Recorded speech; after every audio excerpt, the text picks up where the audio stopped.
Hello, everyone. It's a little hard to say. We just have to have a quick peek how many people are there. That's quite nice, actually. So welcome, everyone. Today is all about creating big online experiences. And we were very excited when we got invited here today to talk about creating big experiences for the small people. And during the next 40 to 50 minutes, we'd like to scratch on the surface of what we think is one of the key topics when it comes to designing digital experiences for children. And that is the realization that it's something we cannot do alone. My name is Sabina. This is my colleague, Liselotte. And together we are UX Kids. UX Kids is, at this point, one of the very few UX research and consultancy firms worldwide, actually, that focuses on the user experience for children.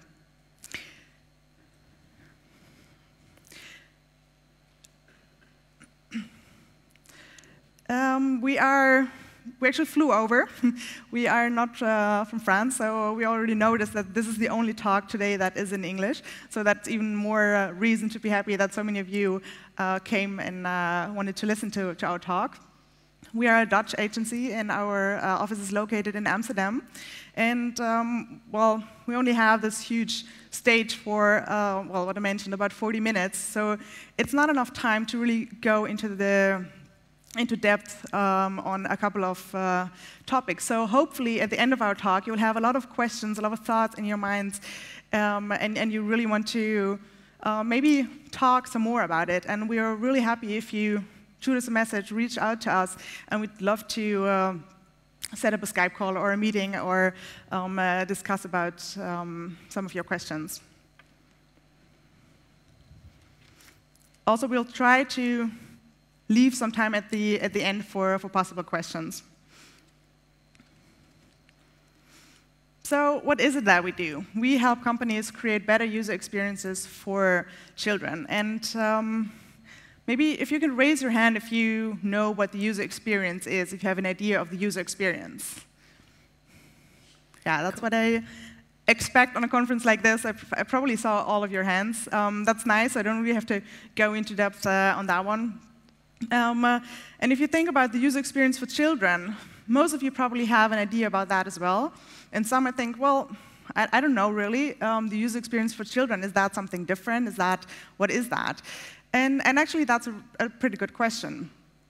The user experience for children, that's a lot of things. And I could talk about that for quite a while. I'm not going to do that either.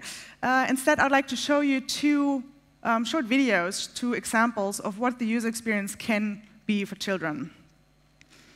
First of all, UX can be all about the interaction. So it can be all about how kids interact, how they use an app, a website, any other digital product, actually, and whether they understand what to do with it, how to use it. In that case, good UX usually goes unnoticed. That's a good thing. I guess we all recognize that we usually don't get all excited if something works. And kids don't either. Sometimes good UX can lead to positive emotions, so it can lead to a flow, and kids get really caught up in the interaction in the app. That would be an example of good UX. And bad UX, on the other hand, that usually does not go unnoticed. Instead, it quite quickly leads to feelings such as frustration and irritation and confusion as well. And in the worst case scenario, it causes kids to quit, to stop using the app. So in this first example I want to show you, we playtested an app with kids between 4 and 5 years of age. The app is for kids under 5 years. And you can see quite clearly what bad UX does to the frustration of the child.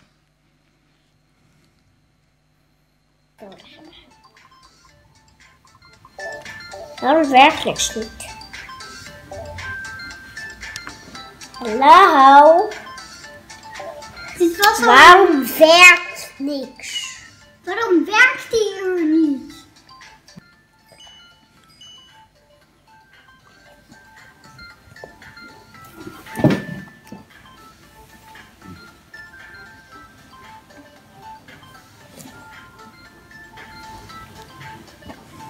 Waarom heb ik paars?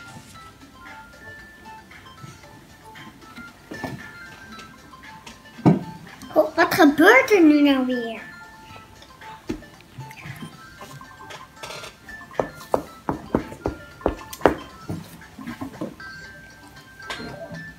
Ik ga een ander spel. Waarom? Wacht even, Daniel, waarom ga je een ander spel doen? Ik wil gewoon een leuker speeltje. Wat moet je hiermee doen? Wacht even.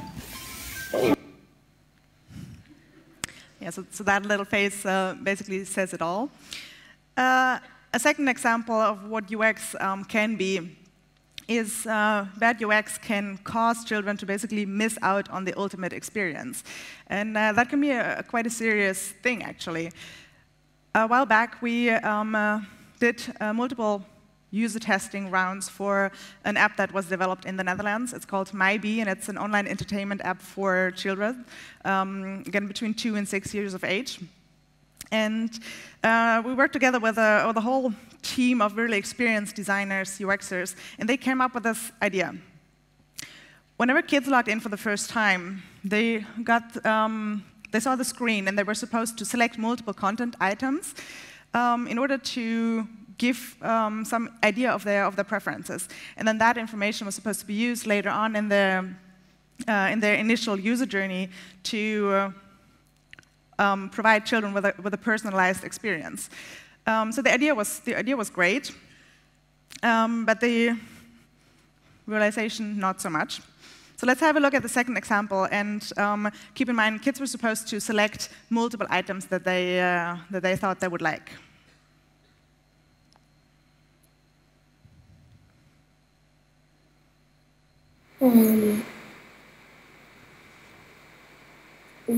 Je kan het toch tussen zien hoor. Ja, die vind je leuk? Gewoon. Oké.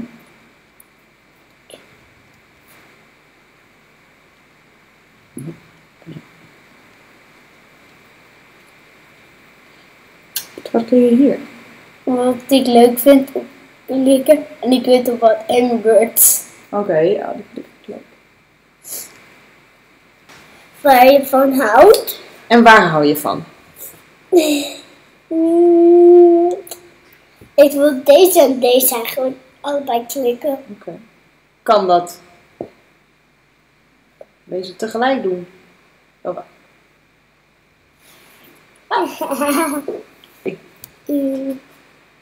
Hoe staat hier nu Lego?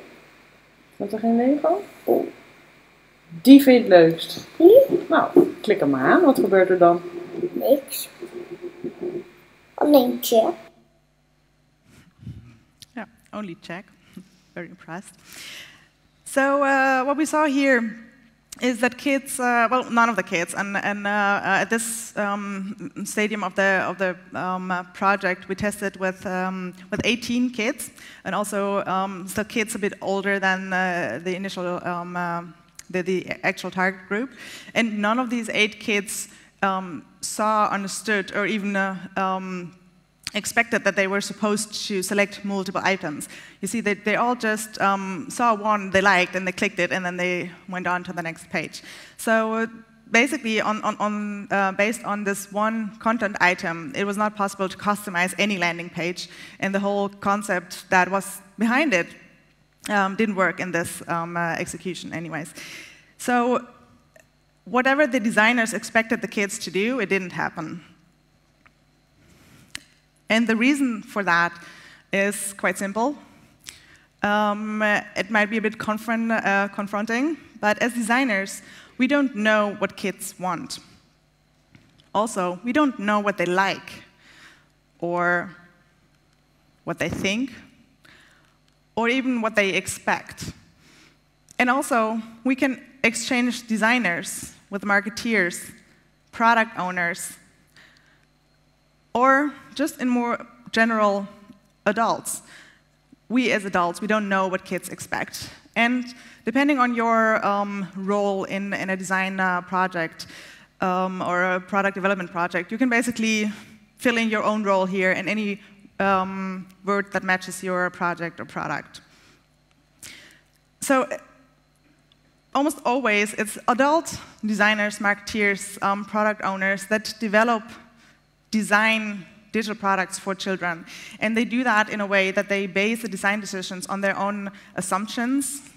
And these assumptions, again, are based on their own expectations, their own idea of the world, their own experiences, which makes total sense. And in some cases, that can actually work. Sometimes we get lucky, and then we just make the right decisions, and our expectations actually match the expectations of the child.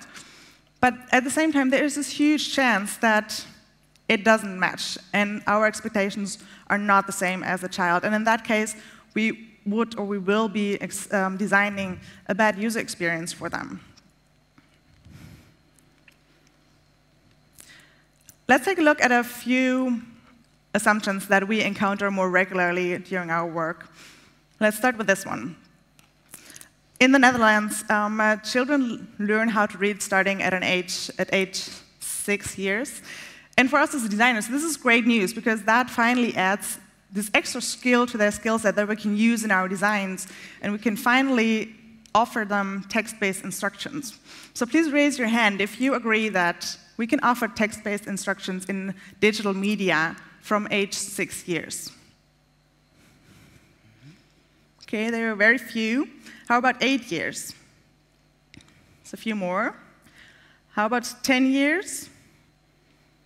About the same. And 12 years. Okay, that's a few again. So the thing is, kids don't read, ever. And obviously, that might be a bit exaggerated, but if we look at digital media, even if kids know how to read, even if they understand what they're reading, we see it over and over again in our research. They don't. If there's any way of getting around reading text on a screen, perfect. They'll get around it. So what can we do about that? We'd like to give you 2 rules that you can apply to your design process. And the first one, that one is very important. Don't make kids read. What do we mean by that? Try to make your design as intuitive as possible. And do that by using your structure, your content, your layout to guide kids' attention and get them where you want them to be, without telling them what you want them to do. The second one, just as important, don't make them read. If you have to offer instructions or feedback, try to avoid text. And you have plenty of tools at your disposal to use to make your interface intuitive and nice and interesting for kids. Use video, animation, illustrations, icons, colors. There's so many things that you can do, just don't use text. Let's take a look at 2 examples.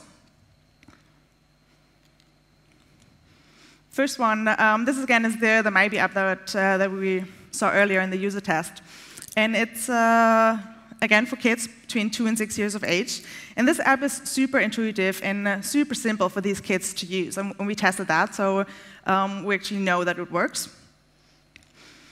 And only by using colors, icons, and images, kids know exactly what to expect on this page. They know exactly what to do and where to go. And really, that's all they need to know at this point. If they select a content item, so in this case, any video item, so the little video icon with a purple background, we see that the whole environment changes, the background color changes to the purple. And with this quite subtle change, kids know exactly, so this is all the videos. And if I want to do something else, if I want to play a game, I need to change the color. I need to go to a different color. So again, no text needed, and kids know where they are and where they need to go next.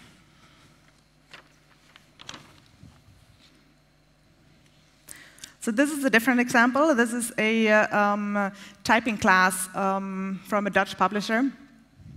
And what we can see on this screen is basically a video instruction.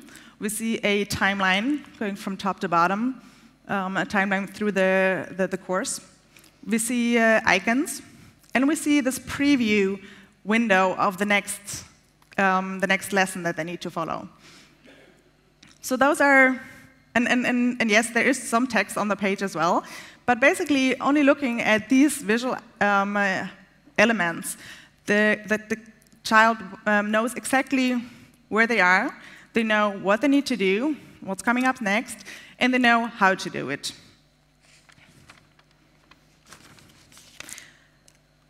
And of course, there are some cases where you do need to rely on text, especially if gets older, or if text is crucial for your content. If we say don't use text, we are really focusing on the navigation, on the interaction with the product or the app. But if we look at the content, it's a different matter. And in some cases, you do need text to, well, if kids need to read a text, for example, it's difficult without text. But if you do need, use text on a screen, make sure to keep it short, keep it decisive. Use native language. That's a very important one. We see it a lot of times that companies try to be really hip and think, well, they use all these English terms, for example. But you'd never know at what time they actually learn how to read English words, how to pronounce them. And it works so much different in written language. Use active language, because that's what they use as well. Use familiar terminology. Again, don't try to sound all smart and hip, but just kind of use the language that they speak.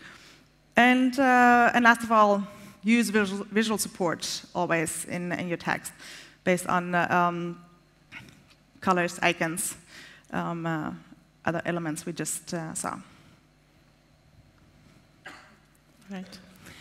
Hi, so for a little variation, a thing that kids also really like, I will do the next assumption. So let's take a look at another assumption we often encounter in our work. Kids nowadays, they are online from a very young age. So this means kids also like to share stuff online.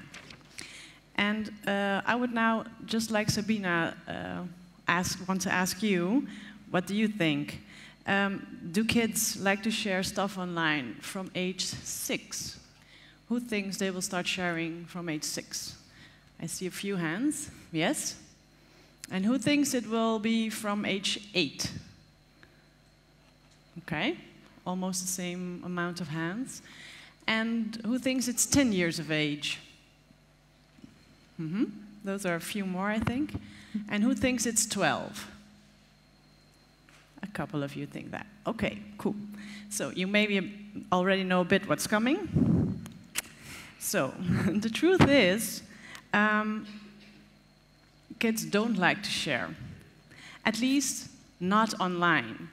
And especially not everything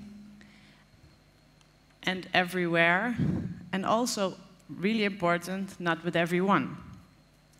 And yes, young kids today have access to digital devices. And yes, they have a personal smartphone. In the Netherlands, it's around 10 years of age that they get that.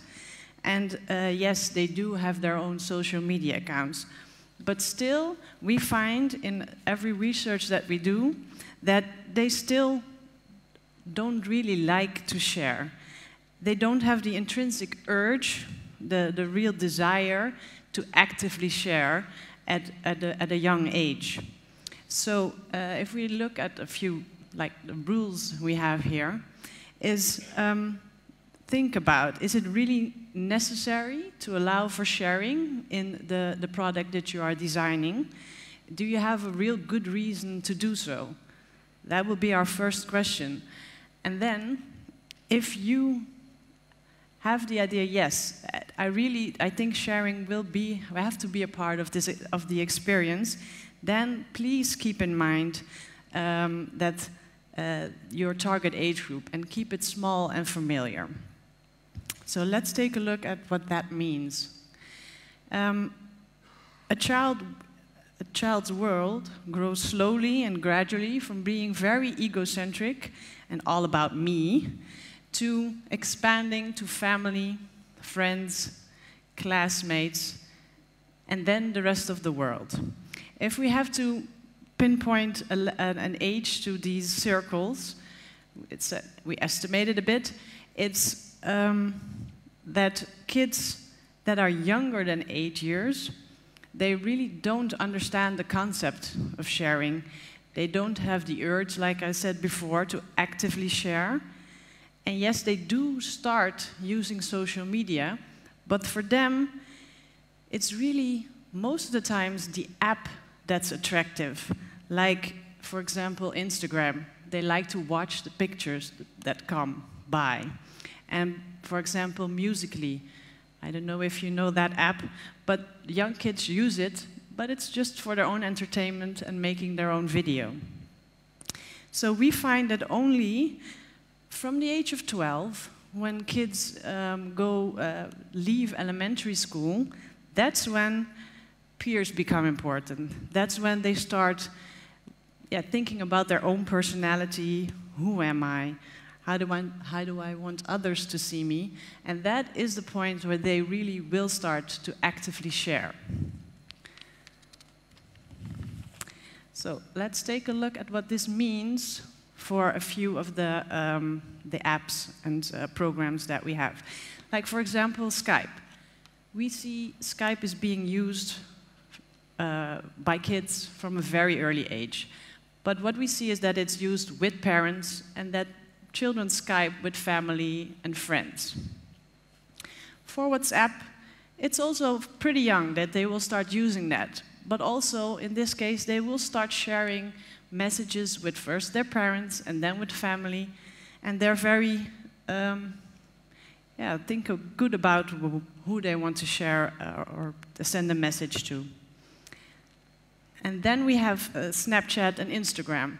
Like I said before, a long time it will be just looking at the pictures.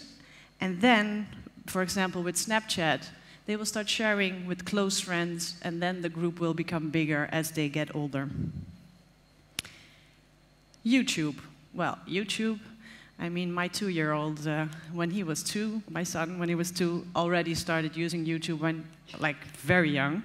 So they will start using it passively, and then after that, the same thing for Musical.ly. Also, they will start pretty young, not 2. With YouTube, I think they look at pictures at the age of 2, and then when they get older, they will start copying or making videos themselves and seeing, okay, I see an instruction video, let me make one myself. And then with YouTube, we see they share it with parents. And with Musical.ly, it's the same thing. They will start making their own videos and sharing it with their parents and their friends. And then after a while, if they're bigger, they will really do the open sharing with everybody. So then it becomes active. And then we have Facebook and Twitter. That is really the big sharing apps that we have. And that is, like I said, like this when they are 12 and up. Well, they begin sharing with a bigger group. But it's good to keep in mind that with all the kids we see, they're very cautious with what they share and when they share. And they are very aware of the dangers. And also, bullying is a thing that they keep in mind when sharing. So, and especially for Facebook and Twitter, maybe that's also the reason why it's not that popular with the very young kids. Because it's, especially Twitter, it's for such a big sharing group. So, when it comes to the sharing theme, we see that it's just not that popular as it often is assumed by us adults.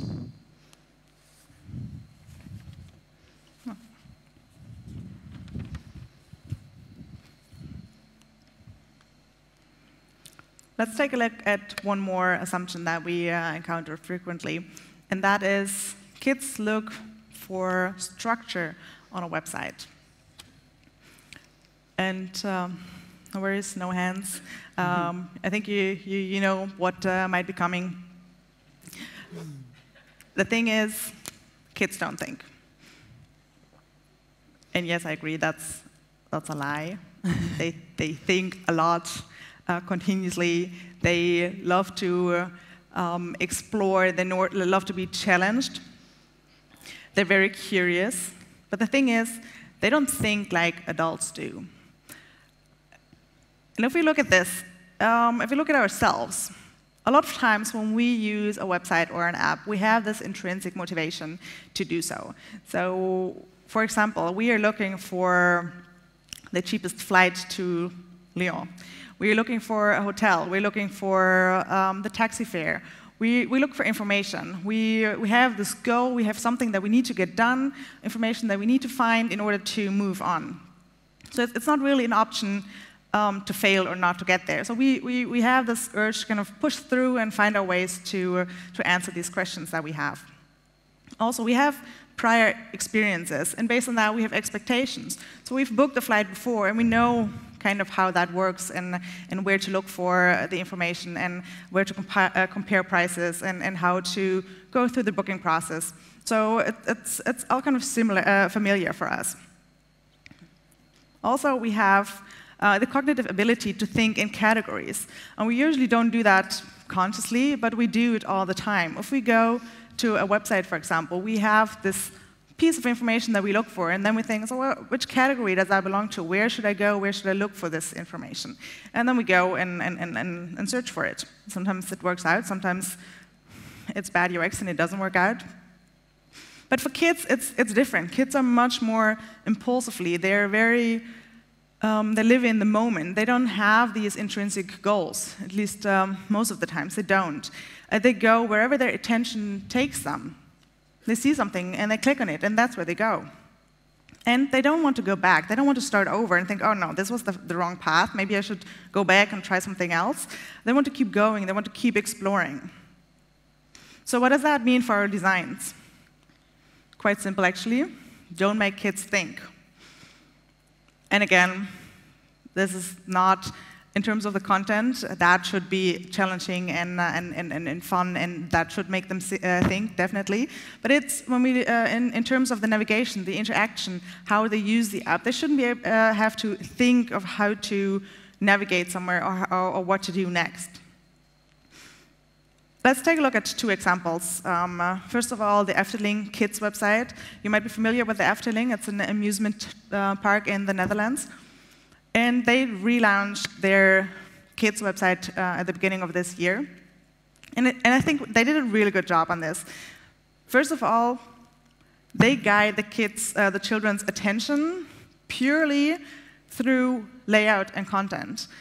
So the way this website is designed, kids just go to whatever content item appeals to them first. And that's the idea. That's what they want the children to do. Also, it's designed for exploration. There's no dead end in there. Kids can just keep going and exploring, and they're being immersed in the experience, in this online experience of the Efteling, as they explore the website. They use a lot of icons and images. So again, it's very visual in order to guide the kids and for better recognition. And then you see these 4 characters at the top. That's a really smart thing they did as well, because based on whatever draws your attention the most, that's a personalization, a personalized entrance to the website. So, for example, on the far left, we have Yoki, and Yoki is more a character for small children. But on the very right, we have Ravelijn, and Ravelijn is more for the older children. And for example, if we click on Ravelijn, we choose to explore the website together with Ravelijn, and all the content that we see on this first layer is tailored towards the assumed preferences of the child based on that character. Another example is the YouTube Kids app. And I think I know it's not available yet in the Netherlands. I'm not sure about France. But we're all familiar with the YouTube app, I assume. And it has quite a clear goal, YouTube. It's for videos, watching videos, and you can do that quite easily. But at the same time, there's so many more features to it. You can do so many more things with it, which really makes the website and also the app really complex. And what they did with the kids app, they just stripped all this clutter, everything that kids don't need, and they made this really simple and easy app for children, using big icons, a lot of images, again, no dead end, so it's designed for exploring, and it's, yeah, you can give that to a 2-year-old and say, good luck, have fun with that. Thank you. Okay, so I hope our talk until now has shown you that kids are different. And we've talked to more than 400 kids between the age of 4 and 12, and we have a good idea what they like and dislike, and what motivates them and what frustrates them, and what they get or don't get. And besides that, we've read, and there's a lot of literature about child development. But during every project that we do, we find that kids still surprise us. And why is that? That's because of a number of reasons. Every product has specific issues, and these issues can just not be generalized. So there's no way to predict what will happen. Also, kids change, and they change so quickly. If we now do a user test with a 5-year-old and see how it interacts with digital media, it will be totally different than if we do the same test with a 5-year-old in 2 years. So kids change, their experience changes, and the world changes. And also, sometimes I'm sad about it, but we are not kids anymore, and we cannot pretend to be. We can go a long way in thinking with them, but we cannot think for them. So, our message is test your product, test it with kids, test it in the right context, and if possible, do this repeatedly. So at a few times when you're designing. And so when you do test your products with kids, we would like to give you a few do's and don'ts to set you off on the right foot. So let's start with a few don'ts. Don't launch without testing. If in any way possible, try to test as soon as possible and also as much as possible. You can start involving kids in a very early age in the concept phase by telling them a story, by showing them pictures, by asking them their opinion about a theme, about a character. So very early you can involve them. And in every step of the design process, it's possible to involve kids by showing or making the wireframes child-friendly and testing them, or having a prototype that can be shown to kids. Another thing is, don't take your own network as a sole reference. To start to just test with your own kids and the kids of your colleagues and neighbors, that's great. You really always should start there by involving kids in that matter, but you should realize that your own kids, when they've done 2 or 3 tests, they will become expert testers, and they will act differently than the real kids who will see your product for the first time. And also, it's good to have a good variety in the age, but also in the background of the kids that are testing your product. And if possible, don't test your own ideas. Within your own company, let a colleague that has nothing to do with your product test your ideas. We found that it's almost impossible to stay objective and sit next to a child and not steer it in the right direction if it goes the wrong way within your app.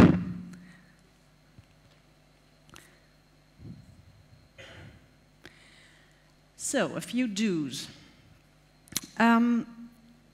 To design for kids, to make one design for kids between 4 and 12 years old it's impossible. So please, do keep your target group as narrow as possible. Because kids differ so much in these age groups, And the difference is within their motorical and cognitive abilities, their social emotional development, and their experience with social and or digital media. And when you do research, make sure you know as much as possible about the age group that you will be testing. And why is this important? This is important because you have to know the length of the session. The younger the child, the shorter the session should be. Also, the kind of research techniques that you want to use depends on the age of the children. And also the kind of questions you like to ask. If you want to have an answer, you have to ask it a totally different way to a 4-year-old and a 12-year-old. And most importantly, how to read the behavior and to interpret their answers after the research. And then it's also be beware of the context. We have found, for example, that within schools, an e-learning app is perceived very differently than an e-learning app within the home. So kids have different expectations of digital media in another context. So, and if you do all these do's right, then still, there's no guarantee for smooth sailing when you're testing, because still, you will be testing with kids. And this is mostly fun, but can also be very challenging. So let's watch. Wow. Very late. Ah. Ja. Zoom, zoom, zoom, zoom. Oké. Zoom. Nou, Joey. Nou, Hallo. Hallo. Hey, vertel, wat zie je allemaal? Huizen. Nee, op de tablet. Ik ga weer. Ga je weer? Nu al? Nee joh, ik wil nog even gezellig met je kletsen. Hey, ben je maat van Big Hero 6? Hoe heet die? Big Hero 6. Oh, die ken ik niet. Big Hero 6? Big Hero 6. En ik ga Even weer kijken. doen. Nee joh, ik wil even jouw naam weten. Dan ga je mij maken. Oh, Ja. dat vind ik ook wel leuk. Deze kleur ogen. Blauwe ogen. Ja. Ietsje van deze kleur. Die. Nou, ik De ga weer. huidskleur. De huidskleur. Ja, maar je bent nog helemaal niet klaar. Moet ik dat zo doen? Of zo? Nee, ik heb maar 2 keuzes. Heb ik maar 2 keuzes? Oh. Kleur. Nou, ik ga doen.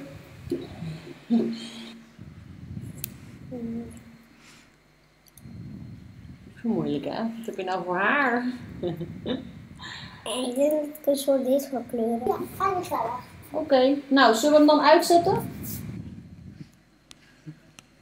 So much fun.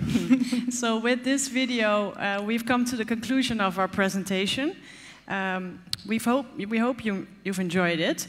And we would like to end our presentation by inviting you to let's create more big experiences for small people together. Thank you very much.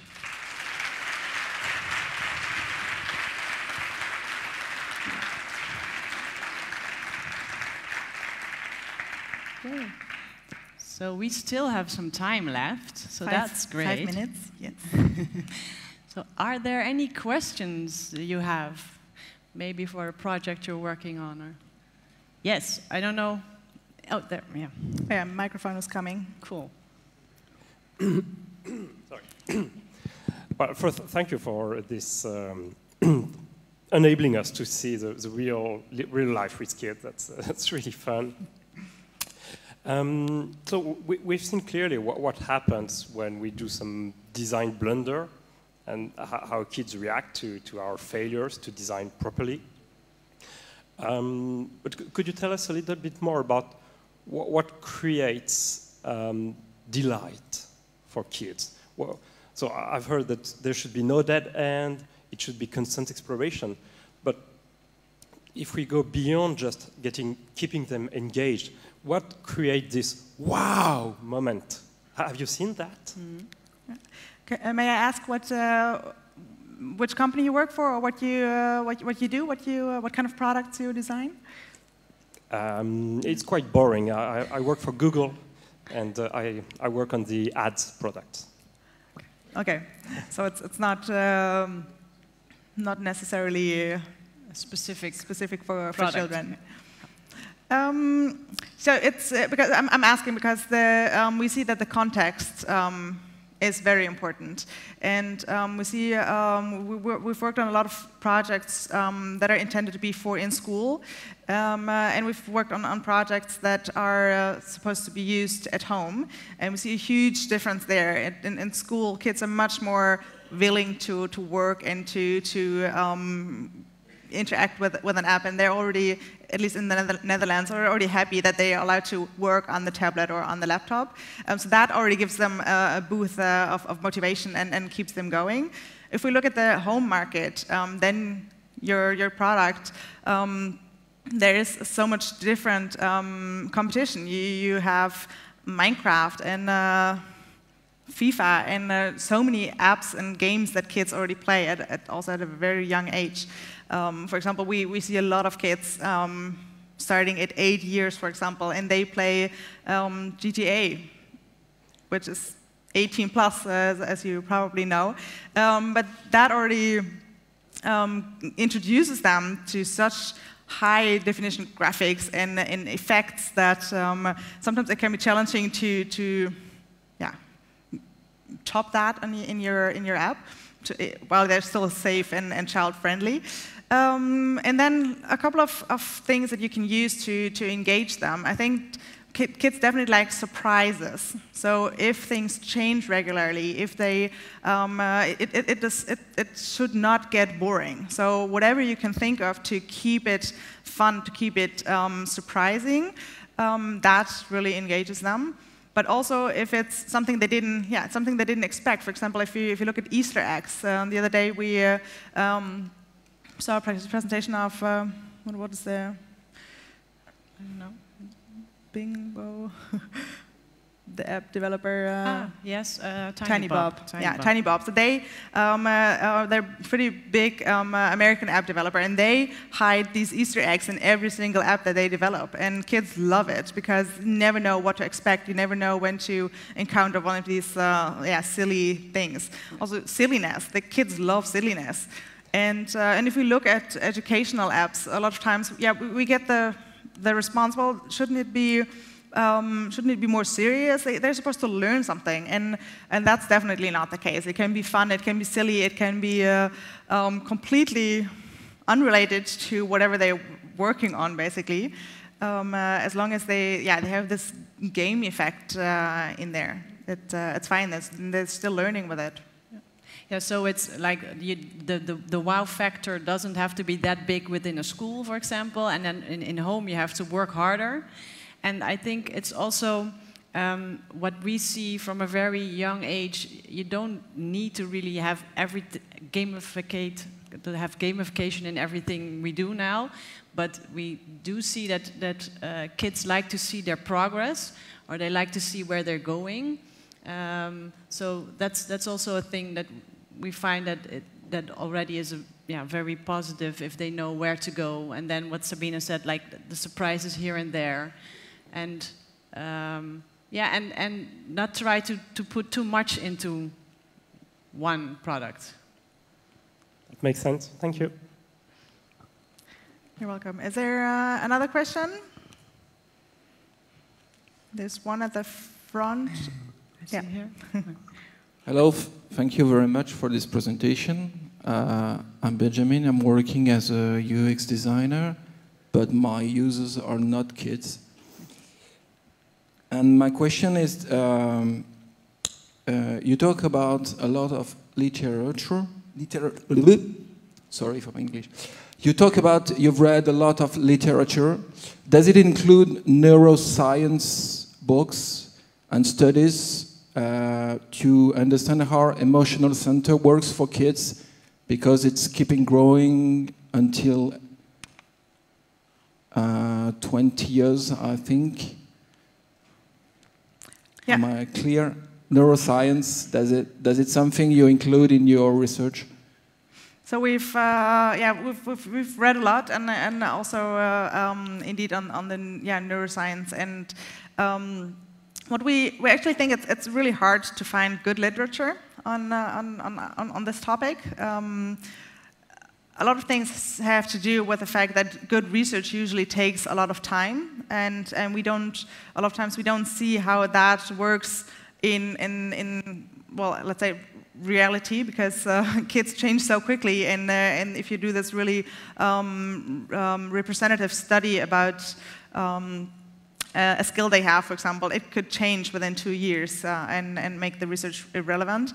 If we look at the cognitive science, obviously that changes based on evolution, so that's a little slower, hopefully. And yeah, we do take that into account. We know what kids are generally able to do at a certain age, how they perceive media, how they perceive other kids, and we do take that into consideration when we do research. Yeah, it's definitely an important aspect. Thank you. Sure. I think there was one more question in the front. Is there another one close by? Yeah, I saw somebody there. Oh yeah, there's also one here at front. This lady. No. Yeah. Could you raise your hand again? Yeah. Oh, well, we have one here. Oh yeah, there we go.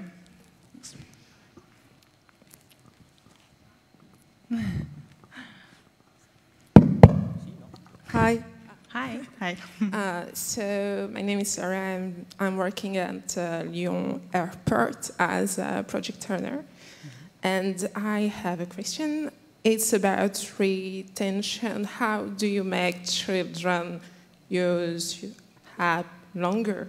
How do you make it, how do you make them stay in your app and come over?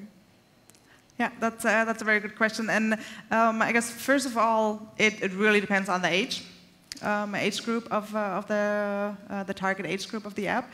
And then if kids like something, they can play it over and over again endlessly. So the key is really to get them to like it and to make sure they keep liking it. And how can you do that? Either by rewarding them continuously to give them the feeling of achievement and progression in whatever they're doing in your app. So that could be levels, that could be collecting something, that could be something linked to the real world that they can do something with. And also, how do you make something not boring? Again, the surprises and also change.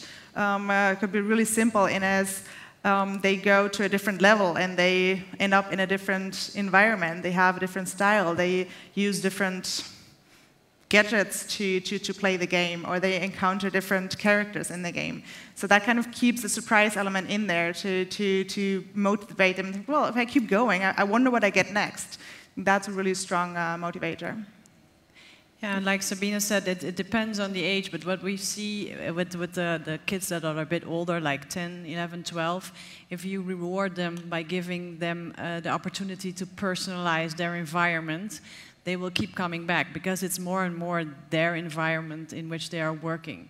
So again, it's very dependent on what you're developing, what the idea is, and what the age group is, and then you need to look at, okay, yeah, how does this age group get triggered? And also the goal of the product. I mean, in school, we find that it's very important that if they are making like exam or answering questions, that you don't ask them 10 questions, but maybe 5, and then give them like a small feedback or something that happens to just motivate or, awake them again, and then continue.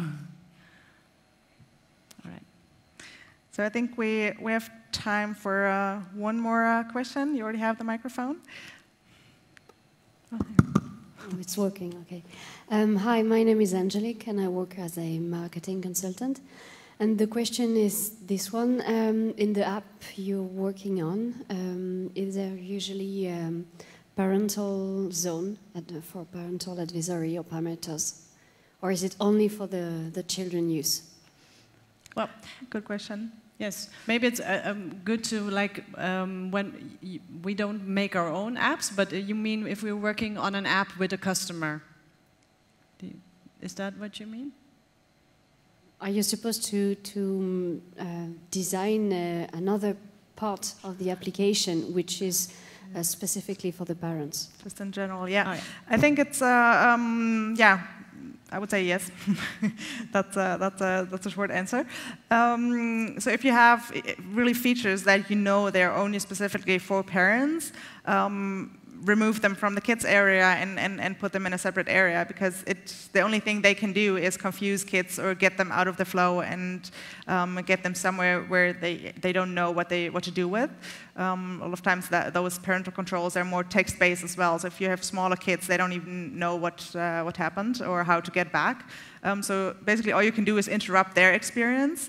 And also if it's parental settings, you would want to put a lock on there somehow to make sure they don't, because they're pretty smart. If they see the parent change the setting once, they'll just go and change the settings themselves. If they figure out that that's more convenient for their experience. Yeah.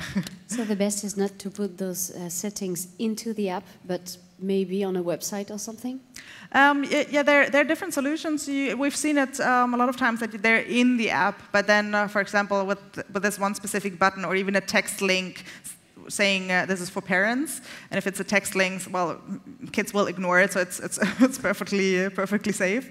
But you could also create a little code, for example, to actually lock this part out of the kids area. Yeah, one advice is what we've seen in the research that we've done is that be careful that you make the process for the parents not too long, because especially with apps, parents are now used to just, okay, I'm downloading it and here you go. So if you make the steps too long before the app is ready to use, we had a lot of we involved parents in this research, and they all were like, okay, no, this is too much. No, 3 steps, okay, but then, okay, I'm done. So yeah, just keep in mind to keep that very simple. If it's an app for a kid, then it's, yeah, the login and what's an instellingen? Settings. The settings should be very short and sweet. Okay, so I think we're through the time, and well, again, we can give a lot of answers based on our experiences, but still, a lot of things are very product specific, and you really have to ask kids what they like, how to keep it engaging, and they have great ideas. So, yes. Thank you. Thank you very much.